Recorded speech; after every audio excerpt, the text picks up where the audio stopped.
I always joke like everyone and their dog literally can do real estate, right? So like it's incumbent on you to do the vetting. Like I don't have an HR team, I don't have a recruiting team who does that upfront vetting and then calls the colleges to validate that, hey, they have that degree. There's not that like first line, you are that first line of defense. And I don't want to talk my book or your book, but like if I look in hindsight and was like, hey, apples to apples investment comparison, if I just invested as a passive investor as an LP in these deals that had experts running the deal, I probably bet it would have been far more well off than doing it myself.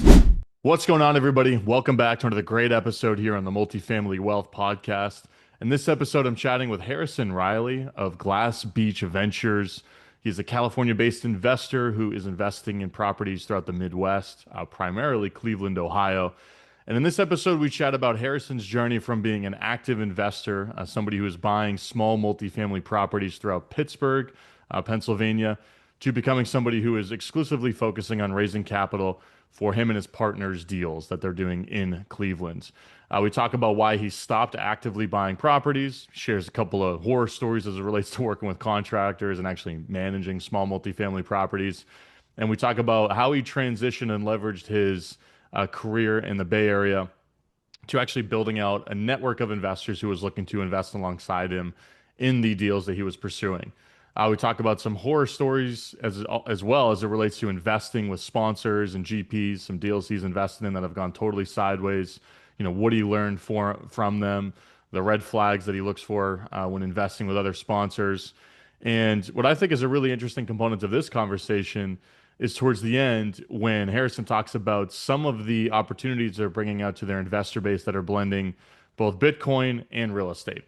Now, I have never been really like the biggest Bitcoin guy or crypto guy or really alternative investments guy outside of real estate. And so I'm not really somebody who's ever looked to invest in Bitcoin or anything like that. That's not personally something that I have any interest in doing. But I was really fascinated with the reasoning behind why Harrison is kind of combining these investments into one vehicle. And he shares some really, really interesting data and some trends that he's noticing and that are, pretty much undeniable as it relates to what's occurring in the monetary system and the real estate business, and then just in the investment landscape as it relates to all asset classes that an investor can invest in, whether that's equities, real estate, Bitcoin, etc.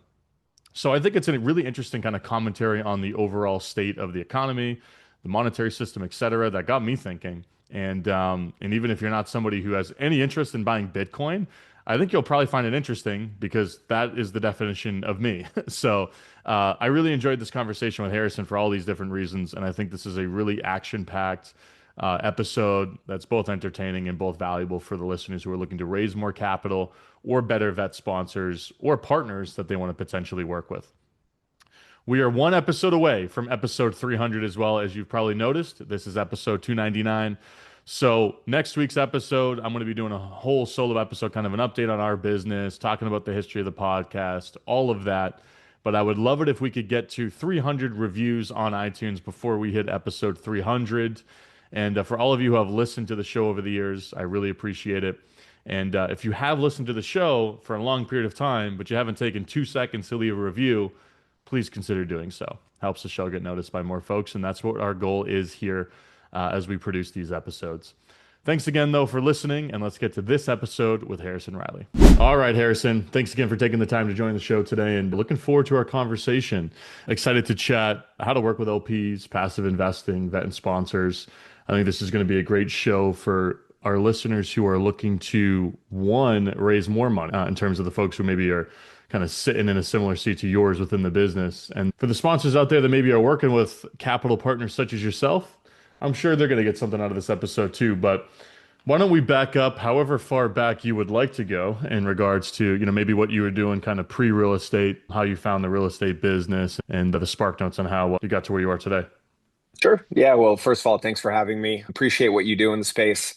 I know starting a podcast is no trivial task. It's a lot of work. Obviously, we already talked about your microphone setup, which is pretty cool. So I appreciate everything you're doing just at large for the real estate industry and investors and sponsors alike.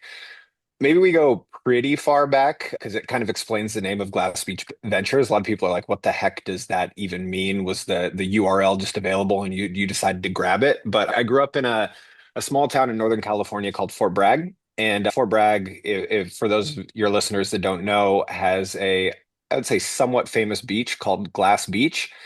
And Glass Beach used to be back in the 50s and 60s an actual dump site. They would throw everything from glass bottles to cars into the ocean. This was before we knew about like the environment and pollution or cared about the environment and pollution. So in the 70s, there was a big effort to clean it all up. When they took all the crap that they had thrown out, they left a lot of the glass. It had been smoothed over from the tides coming in and out, and it left this beautiful beach full of like really smooth glass. So the idea struck me in that like that's exactly what we do in the multifamily value add space, right? We buy something that is not super desirable, we fix it up, make it better, and reposition it. So that's kind of the tie-in to my really early days of growing up in an area like that. And then when I grew up, I went to Gonzaga University, studied business and sport management, got a job at Accenture in consulting, and then moved to San Francisco, worked in the technology startup space for about 15 years. And there was a point where I was like, I don't want to do this anymore. This is not fun. I want to have kids. I want to have friends. Like, I don't want to work 80 hours a week anymore. So, what's something that I like that I think I could do well? And at the time, probably about 5 years before I quit my W-2 job, I just started consuming every Bigger Pockets podcast out there, read Rich Dad Poor Dad, like everyone else has, and it really changed kind of the paradigm of how I thought about or what real estate investing could be. So I set off on a path to go do it myself, and I self-funded and purchased about 17 multifamily properties in Pittsburgh, Pennsylvania. And that was kind of my start. I started with duplexes, triplexes, quadplexes, and did the Burr strategy. So I was buying cash, and happy to get into any of these strategies if you're interested, and then fixing them up, refinancing, and then kind of recycling that capital through.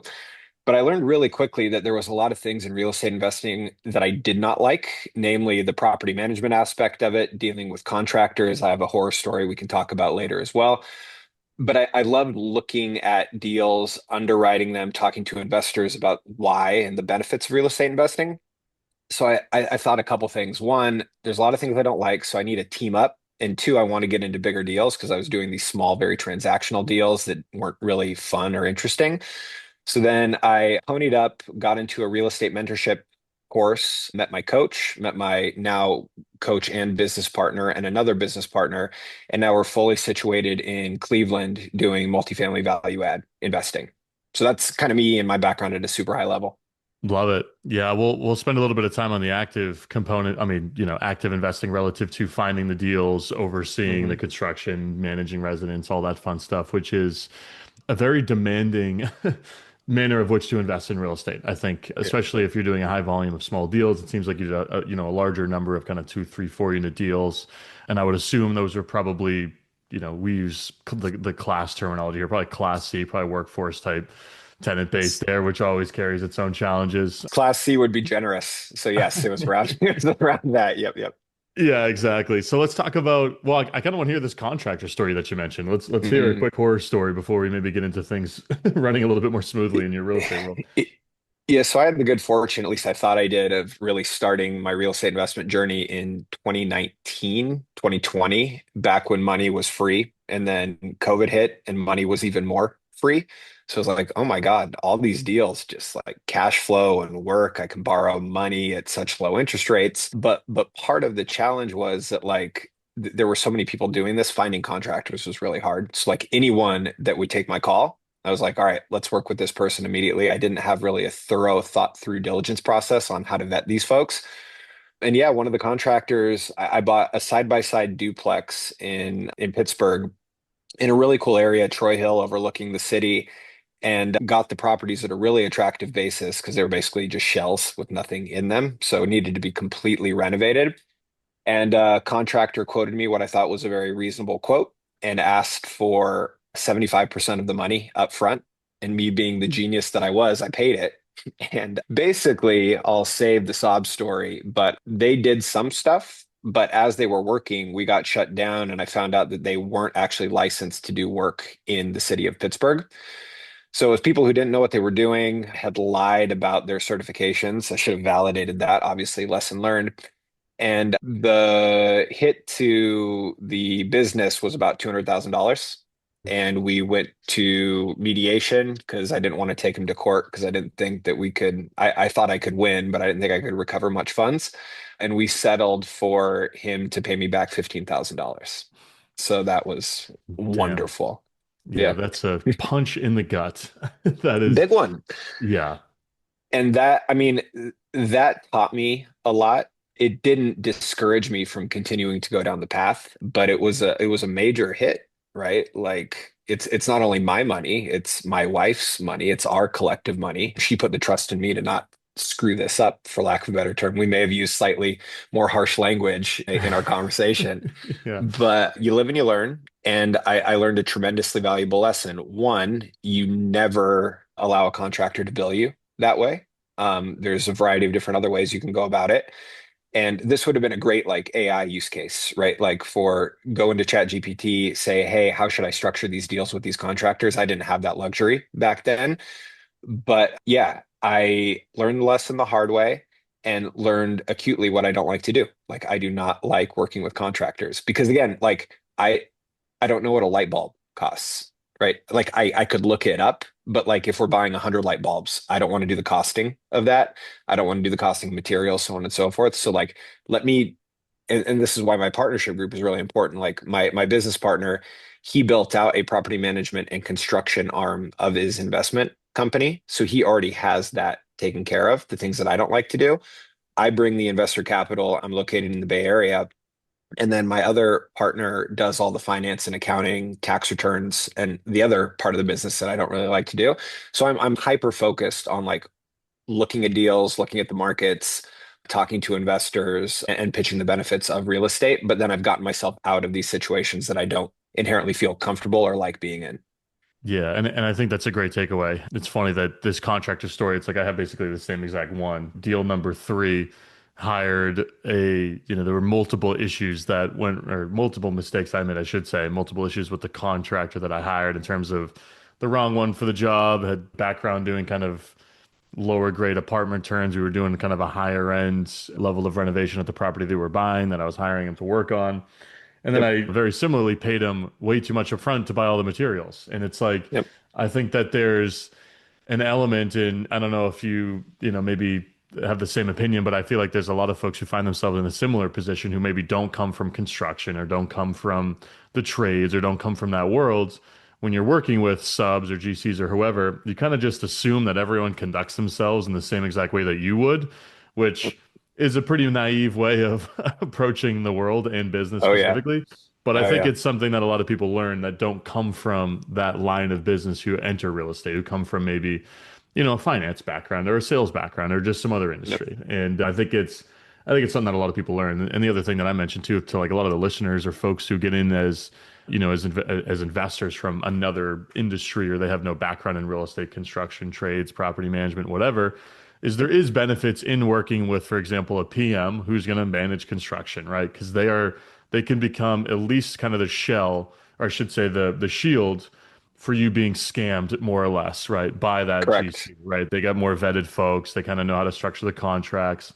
They may actually, if they're robbed and they're the ones who are actually hiring the GC or they're the ones who are going through those problems, maybe there's language in the management agreement that actually indemnifies you as the owner and puts them as the folks who are liable.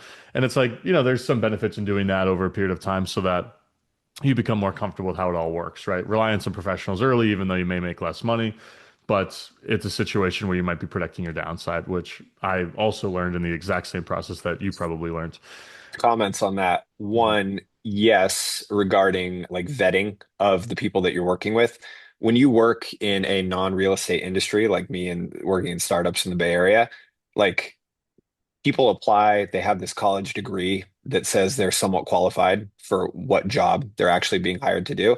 There's no barriers to entry to getting into real estate. I always joke like everyone and their dog literally can do real estate, right? So like it's incumbent on you to do the vetting. Like I don't have an HR team, I don't have a recruiting team who does that upfront vetting and then calls the colleges to validate that hey, they have that degree. There's not that like first line. You are that first line of defense. And I don't want to talk my book or your book, but like if I look in hindsight and was like, hey, like apples to apples investment comparison, if I just invested as a passive investor as an LP in these deals that had experts running the deal, I probably bet it would have been far more well off than doing it myself. And I think too, it's kind of like an ego check. And like it was cool that I could say, hey, I bought these 17 properties in Pittsburgh. But what I didn't always tell my friends is that they came with a massive headache and I hated Yeah. a lot of the experience. You know what I mean?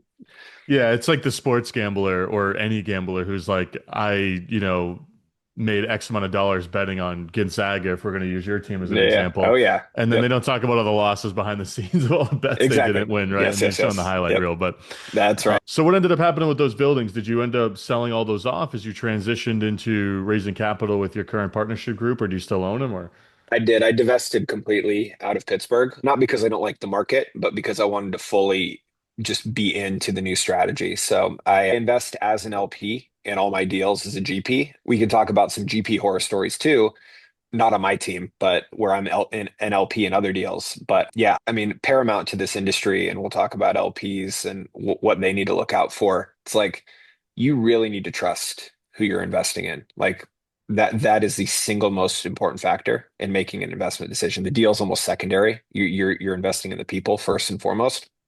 So yeah, I wanted to make sure that my investors had confidence that like I'm also putting my money where my mouth is and I'm investing as an LP alongside them to just make sure that incentives are completely aligned.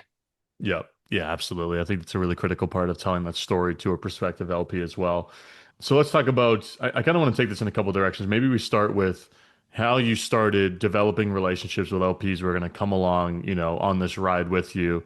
We'll talk about maybe vetting sponsors, and I think that's how we can maybe get into some of the GP stories or GPD, or I should say deals run by GPs that have not gone well, because I have plenty of Mhm. those stories myself too. But let's start with how you started building the initial base of investors, right? So you maybe divest out of Pittsburgh. You know that you want to go out there and spend your time on the investor relations side, on the capital side of the business. You've got your partnership set up with maybe your group there. And now we got to start meeting some LPs who are going to bring us deals. Like, how did you approach that early process of beginning to develop that initial base of LPs that you started leveraging to actually bring capital to deals? Yeah, I think the LP base started before I even knew what the heck I was doing, right? It was just like working, right? Yeah. Working and getting to know people. And again, it started in consulting. I worked in enterprise software for a long time. And then when I made my pivot to real estate and really being a GP and raising capital from LPs, I had about 1,500 connections on LinkedIn.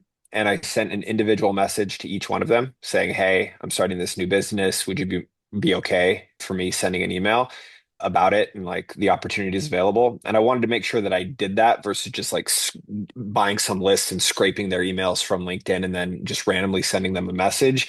Because I've helped in marketing operations before, and the last thing you want is just some random email that comes across your desk and then it kind of rubs you the wrong way.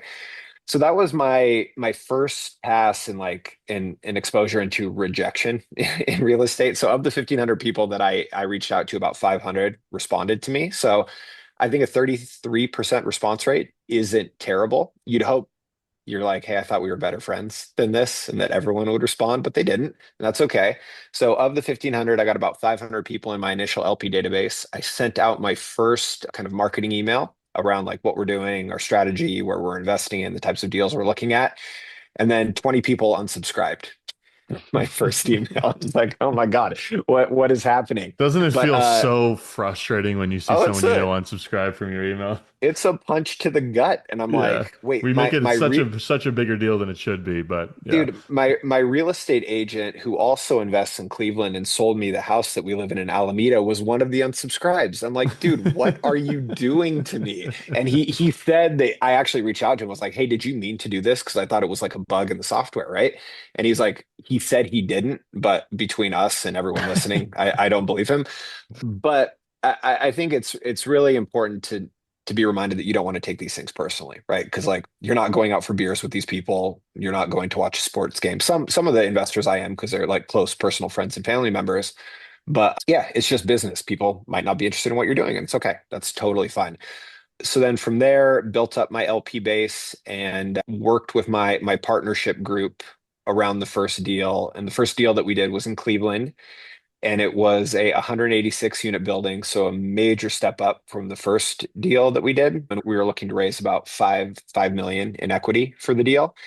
And I'm happy to announce in the first deal, I was able to raise about $1.1 million dollars as a first time sponsor. So like there's a lot of bad things that like happened up to that point. A lot of people like in the unsubscribes that I mentioned. But the fact that I got that response for a first time GP really spoke volumes to the relationships that I've cultivated and the trust I've created over time in my prior work experience. No, I think that's huge, right? I think at the end of the day, like the first, this is all relative depending on people, the strength of people's personal networks and connections and histories and et cetera. But like speaking broadly, it's probably a fair guess that the first $1 million, broadly speaking, that somebody's going to raise, whether they're raising for their own deals, whether they're raising for somebody else's deals, regardless, is like these are people that have known you for a long time. They Yep, probably really trust you. Maybe they understand the fundamentals of what you're doing from a real estate standpoint, but they're probably not going to be making this decision based on deep financial analysis on the real estate deal that you're bringing, right? It's probably going to be correct. you have committed, you've demonstrated some level of competence in your career and life up to this point. We've got a Yep, relationship. I'm willing to trust you. And yeah, we align the incentives, you invest in cool and sounds good. And I kind of get it. And it seems like that's that, similar backstory as it relates to how you raised that first 1.1 and probably how you brought a lot of those early folks into your sphere.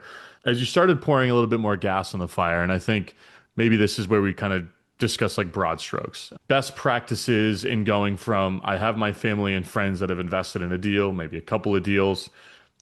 These deals are going well. I think that they're really happy with it. I want to go and tell this story to more folks and start bringing more people into what I'm doing.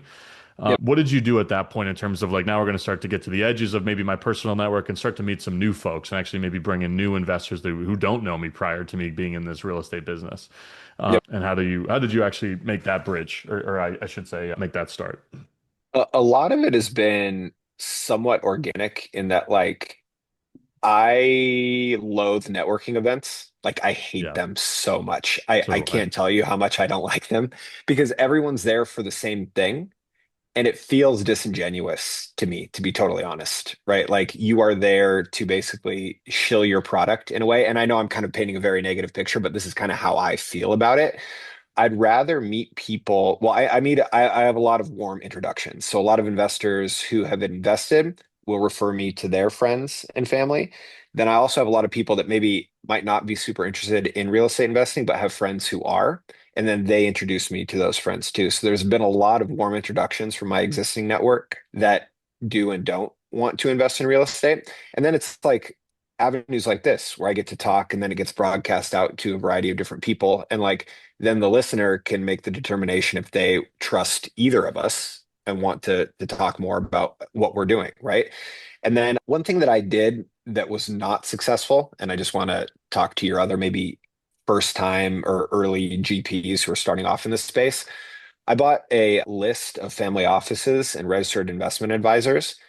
And that was, I mean, we talked about the contractor horror story and the diminishing ROI there. It was even worse probably for this list purchase because what you find is that a lot of these family offices want like at minimum 20% IRRs in A-class properties in A-class locations.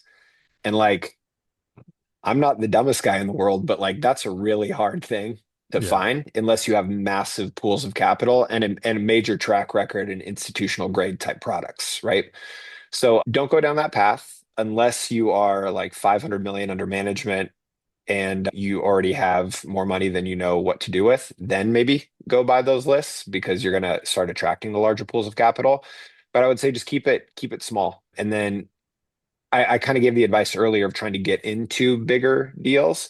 But when we talk big, I'm talking about like 20 plus units, right? Just so you have some Yeah. limited economies of scale. And really, to get those 20% IRRs, you need to find something that has more of a deep value add because with that 20% IRR forecast, there's a level of risk to it, right? Typically, you're getting an older building, and that's why you have a 20% IRR because that return has to be commensurate to the risk that you're actually taking. So those Class A type deals don't really exist.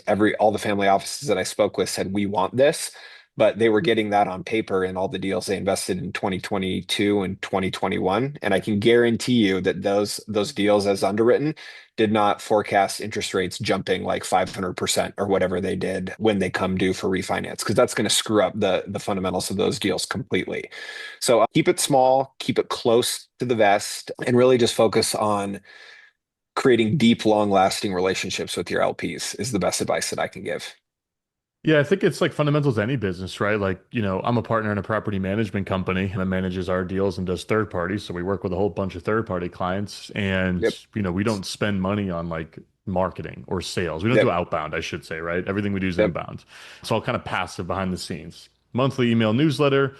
We just, we go to a networking event here and there and just say, hey, we do property management. But like the vast majority of our business comes from our existing clients buying more properties and bringing it to us to manage them, which is in the world of capital raising. It's your current investors make more money in their job, crush it at their business. They have more investable cash. They invest more with you.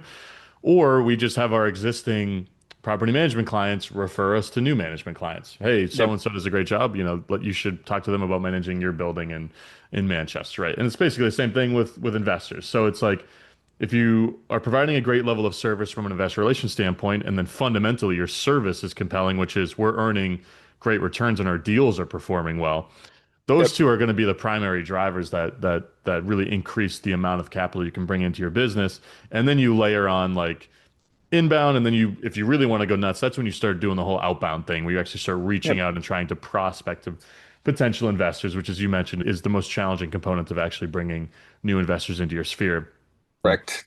I think the family offices piece is an interesting one too because, well, who wouldn't want a 20 IRR and a Class A deal? That's I do. yeah, I would love it. But it's funny with like the large check writers, and I'm sure you've probably realized this, and we realized it as an operator of our deals. It's when someone's going to write $1 million check, whether it's a family office, an ultra high net worth individual, some type of PE group or something like that, they're probably going to want some type of preferential economics, or Oh they yeah. or they have the ability to ask for preferential economics because they're coming in with so much dough.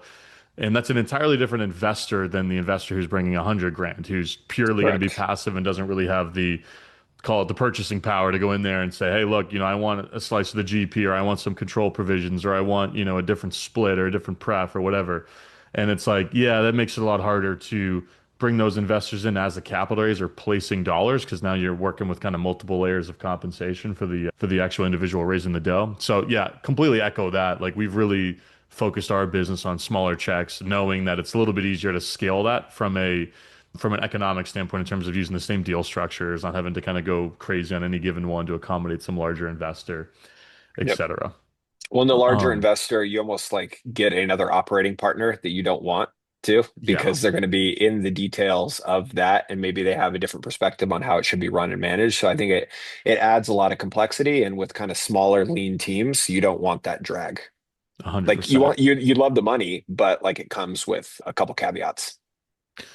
Let's talk about vetting sponsors here. So you mentioned an LP in a couple of deals that maybe aren't going as well as you'd like. I mean, I could dish on that for a while. Maybe we start with like what about those deals maybe is not going well as it relates to the GP team? And then we could Mm. talk about how you view vetting operators as somebody who's raising capital and maybe like the lens through which you looking at, operators, deals, et cetera, when Yep. evaluating an investment opportunity. Yeah. So one, I mean, both are in court currently. One is being Mm. investigated by the SEC because the guy left the country with the investor money. So that wasn't good. The other I think I one, know this one, but I won't say it because it doesn't help no, anyone's no, case, but I think I know there's, what you're talking about. yeah, I don't want to, I'm upset, obviously, but I'll talk a little bit. I won't name names, right, Yeah. for confidentiality reasons. And then the other one is a certified Ponzi scheme. So I was introduced to these two general partnerships through a broker dealer, and the value add of the broker dealer basically just vets deals, allocates capital to them. That's their role. And the value add was that he thoroughly vets them so that we don't have to as LPs. So this gets into like just an additional counterparty in the deal, right? Like it's not just me and the GP, it's me, the broker dealer, and the GP. So, and we'll talk about Bitcoin in a little bit, not to bring that up already. My wife and family are like, he's already talking about Bitcoin, tell this guy to shut up. But it just introduces another counterparty into the deal. And again, like trust but verify, like I should have done much better diligence on these operating partners. Both of them, funny enough, aren't even directly real estate opportunities. And again, I don't want to say too much, but they were deals that had kind of the same mechanics as real estate, really focusing on positive cash flows from the operating businesses that I was investing in. But yeah, I did not know who these people were. I had never had a direct conversation with them. I never talked to any of the other LPs that were in their deals. So like I categorically did not know who these people were and put all my trust into the broker dealer. And obviously hindsight's 2020. I'll never obviously do that again. Like I have a firm stance and I would love to maybe invest in your deals someday, but like my perspective currently is like the only deals I'm investing in as an LP is me because I have implicit trust in myself. So that's my my criteria for who I will invest in currently. And then as we just make sure this thing is a completely well-oiled machine, and then we get some additional capital back from some of our exits, I may broaden my lens to get exposure into some other markets as well, just so we're not hyper concentrated in Cleveland only. But I guess that's my main recommendation. Invest as directly as you can, limit counterparty risk, talk to the GPs directly, really scrutinize their underwriting. If you don't know how to do that, again, go back, leverage AI, talk to other LPs who may be a little bit more experienced than you are, because the devil's in the details with all this kind of stuff, right? And the lockup period for a lot of these deals is 5 to 7 to 10 years. So you're not going to be liquid for that time period. So you just need to make sure that these general partnerships are stewards of your capital, investments are aligned, they limit their fee structure because that's where LPs get screwed as well, right? When GPs front load a lot of fees and they get paid a tremendous amount of money before any work's actually been done. And those are the types of questions that you need to ask. And like, I'm happy to talk to anyone. Obviously, anyone who wants to become an LP in my deals would love to have them and talk to them about the way we structure our deals and our GP fees, but also just as a sounding board to just validate that these people aren't crazy. If their spidey senses or intuition say, hey, something feels off here, you should definitely listen to that. Yeah, no, I mean, it's great advice. Let's talk maybe like red flags. You kind of mentioned a couple of things you might have done, like just in passing as you were describing those situations, right? Maybe ask for some referrals to current LPs, maybe dig into their background a little bit more and understand, what they've done in the past and what their team looks like, stuff like that. But looking at it through another lens, like what are some big things that kind of stand out as, okay, we got a stop sign here. I'm looking at the deck or their history or what have you. That's like you should really dig into that, or maybe it's an automatic DQ. Like, what are some of the big red flags that you look for? This may not resonate with everybody, but I think if you wear a suit and a tie, you're almost automatically disqualified. I don't know. That just doesn't. And I'm glad you're wearing a t-shirt. That just Yeah, doesn't instill trust. That just screams Wall Street to me. And Wall Street does Wall Street things, right? And their goal is to make money, not be a fiduciary of funds. And I don't want to paint a broad stroke here around that everybody is a bad seed or bad apple. But I think that's like the first one. Like, how does the person carry themselves? How do they communicate? If they're using a bunch of fancy real estate jargon and terminology, it's like, please just don't talk to me anymore, right? Like yeah, that nothing could rub me the wrong way more than like someone not simply just telling me, what are you buying? How much money do you need? And what are you going to do with the money? Like in plain English, just tell me that, right? So I think it's that, like, how do they communicate is super important to me. Track record is kind of less important to me than like track record is obviously important, but I think it's more like how does the partnership group, how do they think about the market? How do they think about the actual deal? And why is this the best use of capital? Like, should this just be a cosmetic rehab versus a full gut value add type deal? And then how are they like estimating costs, right? How are they going to manage the deal? How are they thinking about expenses, right? Because so many people just try to plow money into a deal to increase rents, but no one thinks about like the operational efficiencies that you can gain from just operating a deal better and billing expenses back to tenants, so on and so forth. So I think it's thinking about like both sides of the ledger in that respect. And then I think the fee structure, man, like there's a lot of fees that general partnerships can charge. So it's really interrogating like the logic behind the fees, why they're charging them and how much they're actually charging. Because like if the general partnership is getting a six-figure payday and then LPs can lose money in the deal, clearly something's very, very off. So like I hope that answers your question, but that's those are the things that I would look for as an LP.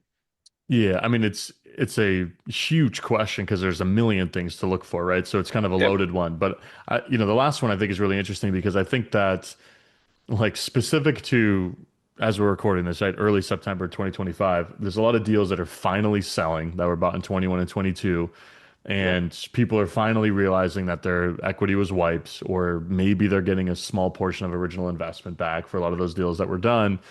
And like I happen to know a couple of LPs who have participated in some larger groups deals who bought deals in Florida and Texas and Arizona, kind of the big culprits here of deals that went sideways. And Yep. the GP team is selling and they're taking their disposition fee when capital is more or less 80, 90% wiped, and a couple of Yep. deals that are top of mind, right?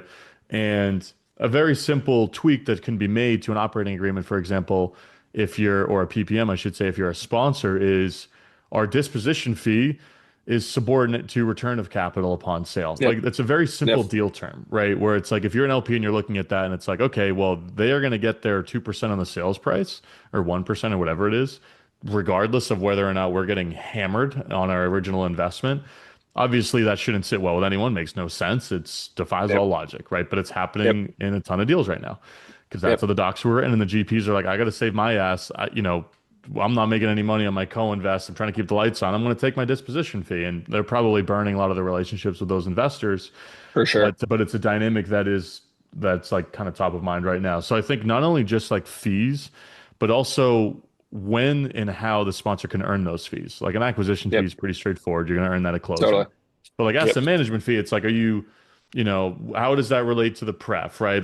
Can they take it every single year, even though they're not making any distributions? And that's, a little bit of a harder thing to paper. Capital event fee, like who's actually, if you're being charged a capital event fee or a refi fee, capital transaction fee, however it's, used from a terminology standpoint in a deal, and the sponsor sourcing their own debt, that's one thing. If they're hiring a mortgage broker to do it and they're not really sourcing their own debt, well, you're kind of getting double feed, or the deal is, right? Because they're paying the mortgage Yep. broker 1%, they're taking 1%. So there's Yep. a lot Yep. of nuance there, and I think that it's good to really dig into that. So that little last piece there was really top of mind. Yeah, Just and I think for LPs that are listening to this and are like, what the hell are these guys talking about? Right? yeah, Like I think just to explain this as clearly as I can, and feel free to add to this if I miss anything. But there's four general fees that general partnerships can charge. There's the asset management fee that you get paid upon acquisition of the deal. So when the deal closes, the general partnership gets something, and that fee is variable, right? But it's all the work that goes into putting the deal together, the diligence, the underwriting, the raising capital, investor materials, all that fun stuff that happens behind the scenes. It's a tremendous amount of work before the deal actually closes. There's the asset management fee for just like the operations owning the asset, right? And just the fee that's skimmed off to the general partnership for the operational component of it. And then there's a disposition fee that has two different flavors. One is a disposition fee around refinance. So when you restructure the loan, maybe to take a lower interest rate loan so that you can take out more leverage on the asset to return capital to limited partners. The GP can charge a fee there. And then there's the capital transaction fee on the sale of the assets. Once the asset closes, the GP can take an additional cut. For us, to keep it super simple, the only fee we charge is the acquisition fee. We don't charge any other fees because we want to make sure incentives are completely aligned. If we do our job, operate the building well, and we refi or sell, we feel like the GP is going to get compensated because we did our job well. So we don't charge an asset management fee, but what we also don't give typically is a pref, right? Because for not charging an asset management fee, we don't give our investors a preferred return because we just want to make sure that everything is totally aligned.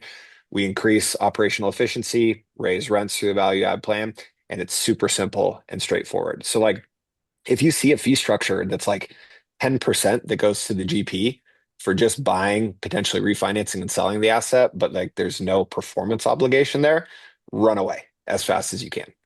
Yeah, no, 100%. And there's so much of this that exists on a spectrum, right? Where like a small 20 unit deal where the sponsor's raising $1 million is going to be totally different than a 100 unit deal where the Yep. sponsor's raising 10 million bucks, right? Or, Yep. Yep. those numbers didn't scale correctly, but just generally speaking, right? The fee structure, you can probably demand a slightly higher fee structure if you're a sponsor doing a smaller deal because maybe getting a better deal. You might be direct to seller. It's a little bit more inefficient, right? And there's some different nuances there than maybe a larger deal where if they have the same fee structure, that's an entirely different set of compensation to the actual operator who's closing that deal or sponsor, I should say. So there's a lot Totally. of nuance, but I think it's one of those things where it's like once you start digging into it, your judgment starts to take over, and you're like, that feels a little weird, right? And that's how you can Yep. start to think about it. Exactly. All right, two more topics because I want to make sure I get to them. Cleveland and the Yep. Midwest in general as a market. Why do you guys like Cleveland? Why in the Midwest? What's kind of the case for it right now, especially as we're recording this and, getting towards late 2025? Probably for the same reasons you like your markets. They're boring, right? Yeah. And steady, right? I think that like you already mentioned the three naughty states, Florida, Texas, and Arizona. Those states obviously had a tremendous amount of speculation from developers specifically, right? And were completely overbuilt. And then once interest rates spiked, you had all this excess inventory that did not perform to the underwriting standards or the underwriting that they had done. So you have this glut of inventory, you have just more product than you know what to do with, and consequently rents go down, right? And then property values go down when interest rates go up. So it's like the perfect storm of things.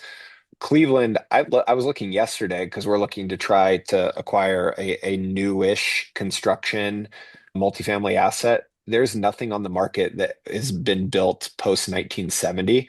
So it's just like these old buildings that there's not a lot of speculation. Rents have been very stable. There's a diversity of employment, right? And it's a market that, just like any good sponsor, it's not like we're investing in Cleveland at large. We're investing in like three neighborhoods in Yeah. Cleveland that we know really, really, really well. And I think where you get in trouble too, maybe this goes back to the prior topic, is if you have a sponsorship group that's doing deals in Arizona and then Washington State and then, Louisiana, there's no focus, right? And like, how well do they really know those markets and what's their role in the actual deal? So it's like you want someone who's hyper focused in submarkets of the general city that they're operating in. And you want a proven track record of saying, okay, we're buying this asset in this neighborhood. We own an asset across the street that we've been able to demonstrate that we had this two-bed, one-bath product. It was at this number, and we got it up to this number so that like our underwriting now all of a sudden goes from assumption based to actuals based. And that creates a lot of trust with our investor base as well.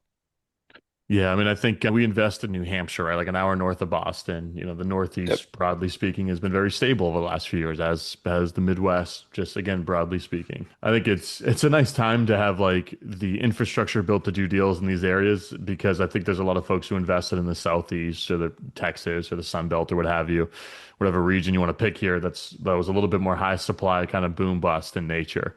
That are like, yeah, and maybe the complexes don't look as good on the deck. The 1950s, 60s, or in our case, we buy a lot of 100-plus-year-old buildings, or early Yep. 1900s Yep. built properties, similar to Ohio. There's a lot of that construction there where it's like doesn't look as good on the OM, but like feels, it's a lot safer. Or I shouldn't say a lot safer, but there's less volatility in investing in these markets relative to maybe some of the other ones that we've been talking about, which I think LPs are starting to appreciate more.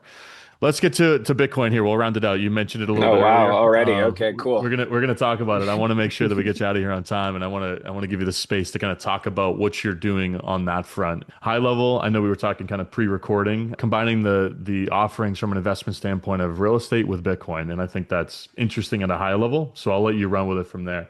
Yeah, one thing to show maybe your listeners, and I can ping you this link, or if you don't mind, I can share my screen really quick. Sure. So I think this is a really important image to see, and once you see it, you kind of can't unsee it. So this shows the median price of a home in 2016, 2020, and 2024 priced in US dollars.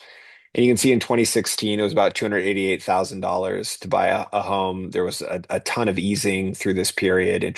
Money was effectively cost nothing to borrow. So you see it kind of spike up through 2020 into 2024, going up to about 440-ish thousand dollars.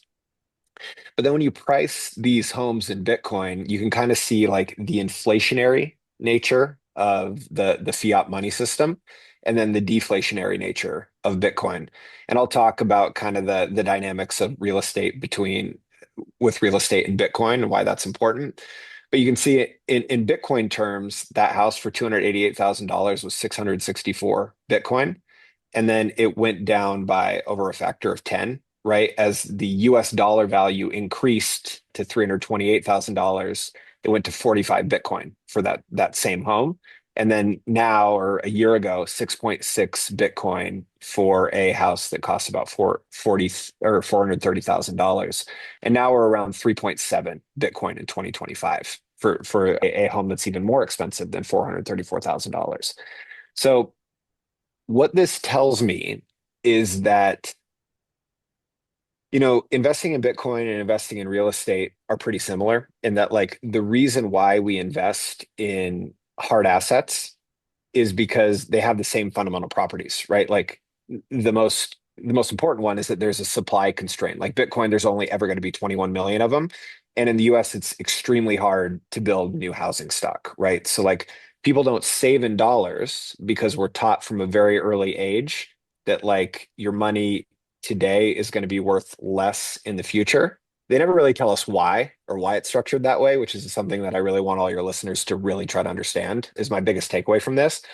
But we invest in hard assets because we know they're going to appreciate in value longer term. So we invest in real estate because we think it's a great way to preserve capital and fight against the evils of inflation. Because when more money is introduced to the system, that means more capital is competing for the same amount of finite resources. In our case, it's an apartment building or a unit in an apartment building. So that gets more expensive, right? So it's our way to counteract inflation. Bitcoin is the same exact thing. The other tie-in here is that, like, I'm a huge Bitcoiner. I couldn't be more bullish on the asset class. It does go up and down. But if your view is long term, the long-term returns are clearly obvious. You see where the trend line's going, right? Just based on how much Bitcoin it takes to buy the median house in the United States. You're seeing it already with some real estate operators. I'm not going to name names again, but going back to my suit comment, make your decision if you want to invest in these people who are wearing these suits. But there are big time real estate operators who recently have announced funds where, it's a third LP equity to buy this massive apartment complex in Miami, I believe, a third debt financing from the bank, and a third of it is Bitcoin, just buying Bitcoin to hold on the balance sheet. There's a couple reasons why a real estate investor would want to do this. The biggest one is that I think real estate investors who are putting Bitcoin on the balance sheet for these types of deals have come to the conclusion that it's going to be really hard to beat the returns of Bitcoin. So if you can't beat it, you should definitely buy it or have it be part of the investment vehicle. And we talked about that elusive 20% IRR for that Class A building. Bitcoin's going to yield, in my educated opinion, around 25% annually for the next 10 years. I'd be shocked if it wasn't more than that, to be quite honest. So with that said, like, it's going to be really hard to generate yield that's greater than that. And it comes with a lot of operational risk, right? You own and manage real estate. It doesn't always go according to plan. So like, how do you combat that operating risk, right? And Bitcoin is the best thing to like underlie and support that. So I think my my strategy long term, and again, I'm dealing with operating partners in Cleveland who own no Bitcoin. So within my partnership group, this is a controversial topic that we're talking about. But I think you're going to see a lot more of this. The Trump administration has just allowed for banks to custody Bitcoin. So you're going to see at Chase, Bank of America, Wells Fargo, they're going to start selling Bitcoin products. You're already seeing it with Fidelity and BlackRock. Bitcoin's been the most successful ETF in history. So this is coming, and I think it's important to get ahead of it, educate yourself with it. And if you're too scared to buy Bitcoin, because there's obvious concerns on like, how do I buy it? How do I keep it secure? Maybe I'm not super comfortable with the volatility. You can outsource it to someone like us, who's a real estate operator, already has a long-term view on real estate. And we just associate that long-term view to that asset class that is Bitcoin, pair them together, and I think it's going to be a beautiful marriage in the long term.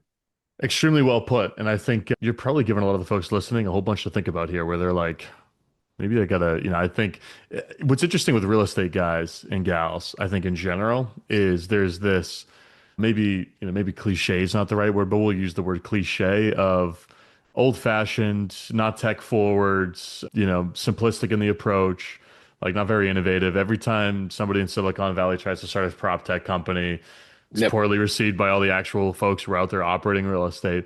And Bitcoin's kind of associated with a different type of investor, right? Somebody who's a little bit more forward thinking, who's more comfortable with tech, who's a little, who maybe even understands it at a level that they feel comfortable in making an investment decision around it and actually throwing money at it. Where I think that you kind of have two very different investor types, broadly speaking, in terms of how they view investing in general. Bitcoin is hard to Yep. understand. Real estate's the easiest thing to understand, right? I think is like a big thing for a lot of folks. But what I've noticed is like a lot of the folks who are in real estate in in our world, I'll just say the older folks who I think typically have a harder time with crypto in general or Bitcoin is an understanding that, hey, I probably got to have some amount of dollars in this, call it investment class or asset Yep. class, whether it's Bitcoin, whether it's other crypto, whether it's, they're outsourcing it to like a BlackRock ETF, as you mentioned, right? And they're just not even trying to figure out how to put together a wallet and actually buy it directly.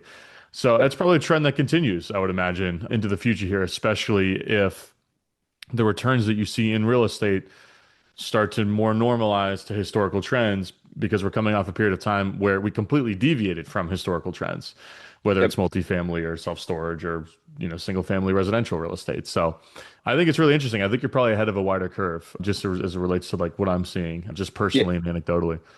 The thing I'll leave you with on this topic is that like we know that regardless of what administration, whether it's Democrat or Republican, the one thing they can't do is stop spending. So if they're going to continue spending, Yep. that means the currency is going to continue to inflate. It's going to continue to drive prices up, which is good for real estate, right? Because we'll be able to charge higher rents. And like just mathematically, if you have an inflationary asset and Bitcoin is priced in that inflationary asset or that inflationary currency, there's only one way for it to go. Like you have a deflationary asset in Bitcoin priced against an inflationary asset that is US dollars or any other currency out there.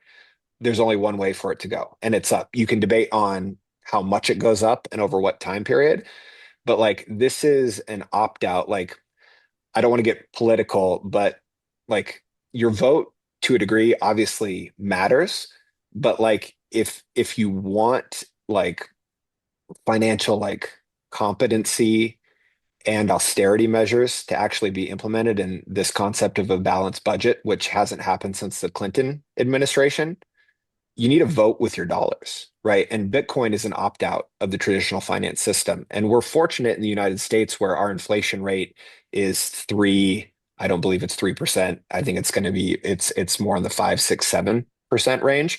We're lucky. The average inflation rate for global fiat currencies in aggregate is 40%. That means if you have a dollar today, it's worth 60 cents a year from now.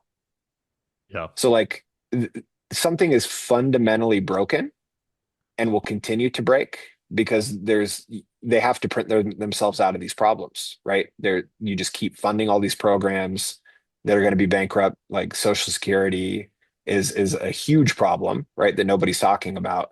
So it's like you got to opt out some way. And people have historically opted out in putting their money in real estate, in the stock market to an extent, and now hopefully Bitcoin. And other caveat, there's Bitcoin and then there's everything else. I don't want people to conflate Bitcoin with Trump coin, Melania coin, fart coin, all those other Yeah. coins. Like it's Bitcoin, Bitcoin only. And I can't be more clear about that. So I'll get off my soapbox now. No, that's a good clarifying point to kind of round it out. Because I will say in my little, in my 2 minutes there, I was using both terms a little That's okay. interchangeably, That's which fine. I think it's like it's one thing to buy Coke as a stock, it's another thing to buy some random penny stock, right? I mean, it's the same, they're Totally. both stocks technically, but they're not really the Yep. same thing whatsoever. And That's right. it's definitely important to know.